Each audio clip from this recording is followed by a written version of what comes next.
मेरे प्यारे दोस्तों, आज पुनः हम ट्रांसलेशन की कड़ी में कुछ और नया ज्ञान सीखेंगे और देखते हैं कि इस प्रकार के आने वाले ट्रांसलेशन को हम लाइफ में किस प्रकार बनाते हैं।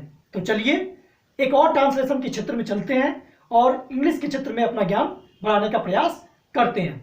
तो चलिए, ये हमारा जो वाक्य है ये विपरीतता सूचक वाक्य यानी कि अपोजिट सेंस देने वाले वाक्य पर आधारित है।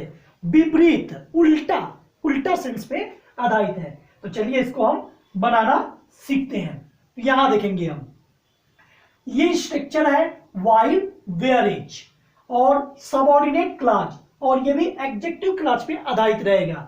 Subordinate clause plus principal clause, यानी कि जो लंबे लंबे सेंटेंस आते हैं तो उसमें दो या दो से ज्यादा मिक्सिंग सेंटेंस होते हैं। तो जो एक मेन सेंटेंस होता है उसको हम प्रिंसिपल क्लॉज कहते हैं। सेंटेंस का छोटा भाई क्लॉज कहलाता है, वो भी सेंटेंस ही होता है। जैसे ये हमारे वाक्य हैं, जहां वह गरीबों को सताता है, तो जहां वह गरीबों को सताता है एक सेंटेंस हो गया। वहां मैं उनकी मदद करता हूं, तो वहां मैं उनकी मदद करता हूं एक सेंटेंस ये हो गया। तो इस प्रकार हम देख रहे हैं कि यहां दो सेंटेंस है। तो दोनों सेंटेंस में जो ये लास्ट वाला सेंटेंस है ये हमारा प्रिंसिपल क्लॉज है, मुख्य बात, और ये उसी का छोटा भाई सबऑर्डिनेट क्लॉज है।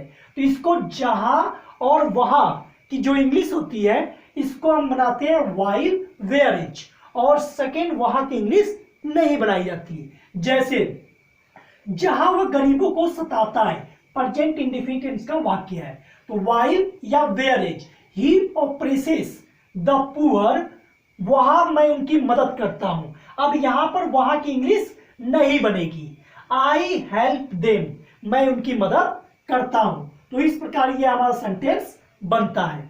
नंबर 2, जहां वो अनाथों से घृणा करती है, तो व्हाइल या वेयरेज सी हेट्स ऑर्फन्स, नफरत करती है, घृणा करती है, वहां मैं उनको प्यार करता हूं।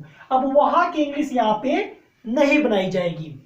आई लव देम, मैं उनको प्यार करता हूं। यह हमारा सेकेंड सेंटेंस बन गया।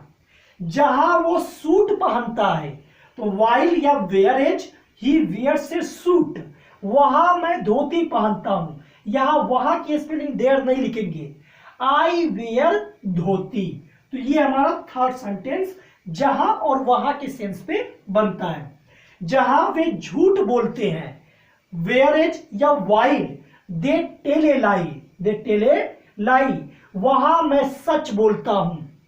हाँ, आई स्पीक द ट्रूथ। अब यहां वहां की इंग्लिश नहीं बनेगी। ये हमारा स्ट्रक्चर होता है, यहां प्लस करके subordinate clause plus principal clause, वहां की इंग्लिश नहीं बनाई जाती है। तो tell a lie, I speak the truth. जहां वे हल्ला करते हैं, while they make a noise, they make a noise, वहां मैं चुप रहता हूं। अब यहां वहां की इंग्लिश नहीं बनाई जाती है जो कि देयर होता है, आई कीप क्वाइट। तो ये हमारा पहला स्ट्रक्चर पे कंप्लीट हो गया। ऐसे वाक्य कभी कभी इस तरह से भी आते हैं, जैसे while on the other hand, subordinate clause plus principal clause plus on the other, दूसरी तरह, एक और दूसरी तरह। तो ऐसे सेंटेंस हम देख लेते हैं, जहां एक और गरीबी है, वहां दूसरी ओर विशाल धन है। तो जहां एक और का इंग्लिश होता है while on the other hand, वहां दूसरी ओर विशाल धन है। तो वहां दूसरी ओर का स्पेलिंग होता है ऑन द अदर हैंड। तो इसका बनता है while on the other hand, जहां एक और, while on the other hand गरीबी है, there is extreme poverty, there is extreme poverty, वही दूसरी ओर विशाल धन है। तो वहां का कहते हैं on the other hand extreme poverty, there is vast wealth on the other, there is vast wealth on the other, यानी कि दूसरी ओर अत्यंत धन है।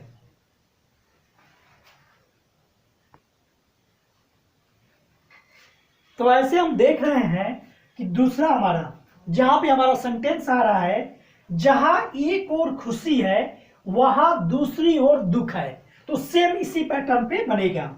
While on the other hand there is happiness, there is sadness on the other.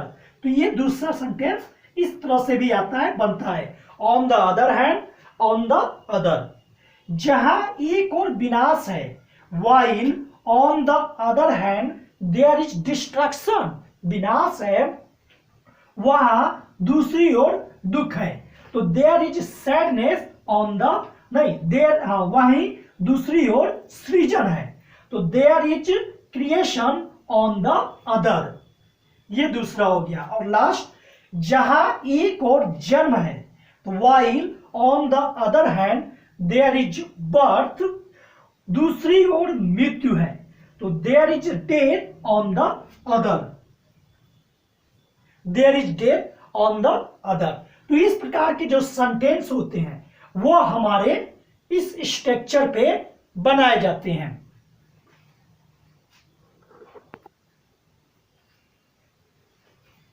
तो इस प्रकार हमने देखा विपरीतता सूचक वाक्य को बनाने के लिए किस प्रकार के स्ट्रक्चर की हमें जरूरत पड़ती है। मुझे उम्मीद है कि इस सेंटेंस से भी आपकी कुछ मदद हुई होगी और नए शब्द सीखने का मौका मिला होगा। मिलेंगे हम फिर नेक्स्ट वीडियो में, तब तक के लिए जय हिंद। और मेरे चैनल को अगर आप सब्सक्राइब नहीं किए हैं तो कर दीजिए। इसी प्रकार के कुछ नए नए ज्ञान हम लेकर आते रहेंगे। रमेश केसरवानी नाम का मेरा चैनल है। जय हिंद।